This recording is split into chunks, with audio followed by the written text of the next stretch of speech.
নমস্কার বন্ধুরা, আপনারা সবাই ভালো আছেননি? আমি ভালো আছি। ও দেখো আমি আজকে একটা মজাদার রান্না লই আইছি। আলু দিয়া আলুর ফুর বানাইম। আমি 1 কেজির মতো আলুরে মিডিয়াম সাইজের আলুরে আমি চুলাইয়া লইছি। আমি কিভাবে আলুর ফুর বানাই আপনারা দেখো আমার সাথে থাকো। এখন আমি আলুর ভিতরে কুড়াইয়া আলুরে একটা কাটা করমু যাতে ফুর ভরা যায় আলুর ভিতরে। ও আমি এখন করেন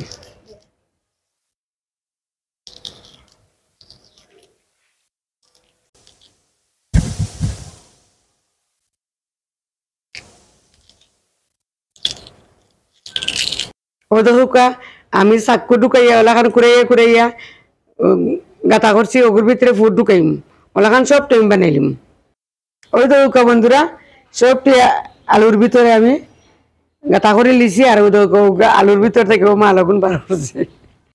ও দেখুকা বন্ধুরা আমি আলুর ভিতরে ফুট দিবার লাগে 2টা আলুরে আমি সিদ্ধ করে লইছি। আর ওই টমেটো, ওইলো সাদা তিল, ওইলো চাইমগজ, ওইলো কাঠবাদাম। এখন আমি এগুন তোরে ফাটাত বাটিলিম। আজকে তো আমার বৌমা বাসাত নাই, বৌমা স্কুল, এর লাগে আমি আজকে ফাটাত বইছি বাটবো আমি।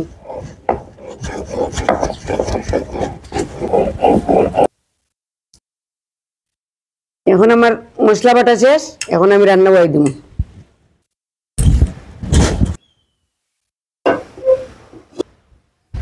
এখন আমি তেল দিলাম কড়াইত, আলুটা দিয়ে ভালো করে ভাজি করে নিব। এখন আমি আলুর মধ্যে সামান্য লবণ মাখি লইলাম। এখন আমি আলুগুনটা তেল দিলাম, দিয়া সুন্দর করিয়া ভাজি করিয়া সিদ্ধ করব।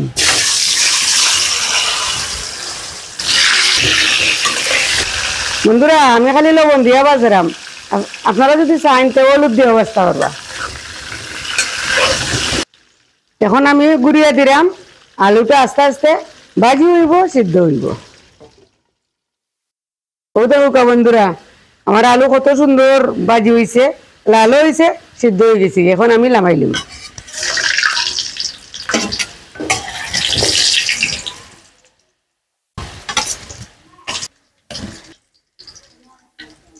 ও দেখো বন্ধুরা ছানা কাটিয়ে আমি পানি জোড়া লাগি জুড়াইয়া রাখছিলাম। এখন আমি ছানাটা লই লইলাম। ও দেখো বন্ধুরা 1 লিটার তেল দুধ থেকে ছানার গুল্লা কত বড় হয়েছে। এখন আমি আলু ফুর দিবার লাগি ওগুলো কাটিলিম।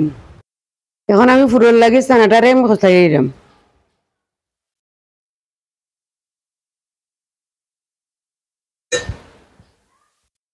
দুকা ছানাটারে আমি খস্তাই লিছি। এখন 2টা আলু সিদ্ধ করে রাখছিলাম, ওগু দিলাম। ও ধনিয়া পাতা দিলাম, 10-15টা কিশমিশ দিলাম, পরিমাণ মতো লবণ দিলাম, ভাজা জিরার গুঁড়া 1 চামচ দিলাম,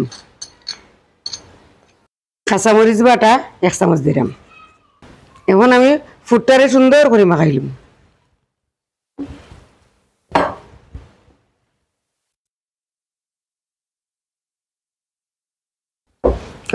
আমার ফুরমা খানি শেষ। ফুটটারে কিন্তু আমি তেলে সম্বার দিতাম না, বাঁচতাম না। এখানে আমি খাসা দিলাম। এটার মধ্যে তো খাসা কিছু গন্ধ হওয়ার কোনো প্রশ্ন আসে না। এটার মধ্যে ছানা আর আলু সিদ্ধ, আর তো কিছু দিছি না। আপনারা চাইলে সামান্য তেল দিয়া ফুটটারে বাঁচতে পারবা। বন্ধুরা এখন আমি ফুটটারে আলুর মধ্যে ঢুকাই দিলাম।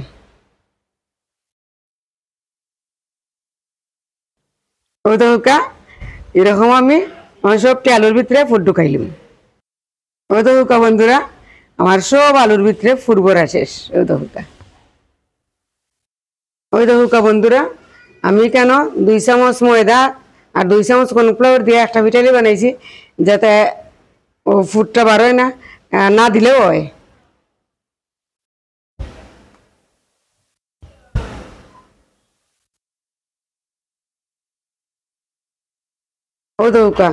সামান্য খালি জাস্ট ও মুখটার মধ্যে একটু লাগাইবা।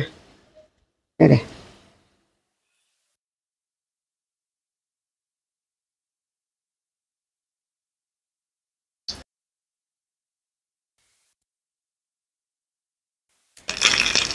বন্ধুরা আমি কি সুন্দর খারা খারা করিয়া দিছি। 2 মিনিট এরকম রাখলে এই ফুটটা বাড়াইতে নাই। আমার বাজি হয়ে গেছে। এখন আমি নামাই নিলাম। এখন আমি আলুর ফুলের লাগে একটু মশলা বানাইলাম।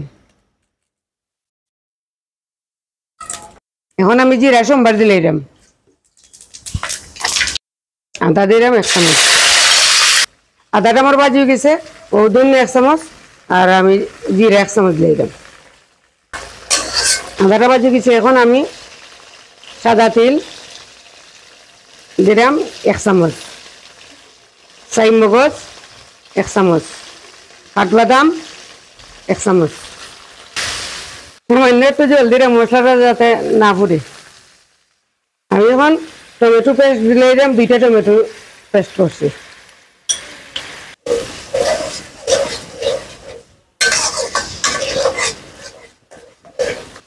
আমি এখন স্বাদ মতো লবণ দিলে দিলাম। এখন আমি 2 চামচ টক দই দিলে দিলাম। আমি 1/2 চামচ হলুদ দিলাম, 1/2 চামচ মরিচ দিলাম।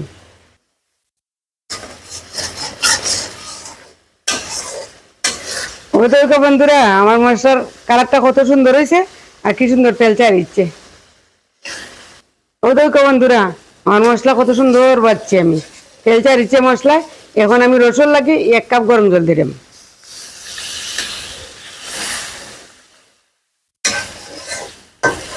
ওই তো বন্ধুরা, আমার তরকারি উতরে গেছে। এখন আমি ফুরবরা আলুটা দিলে এরম।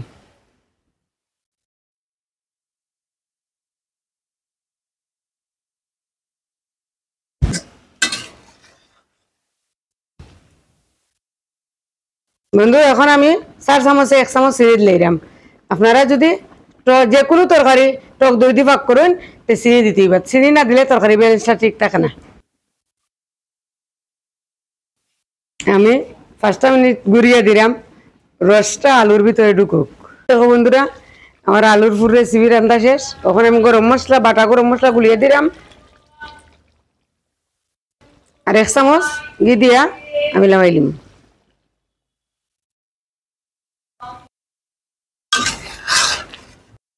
ও তখন বন্ধুরা, আমার আলুর ফুল রান্না হয়ে গেছে।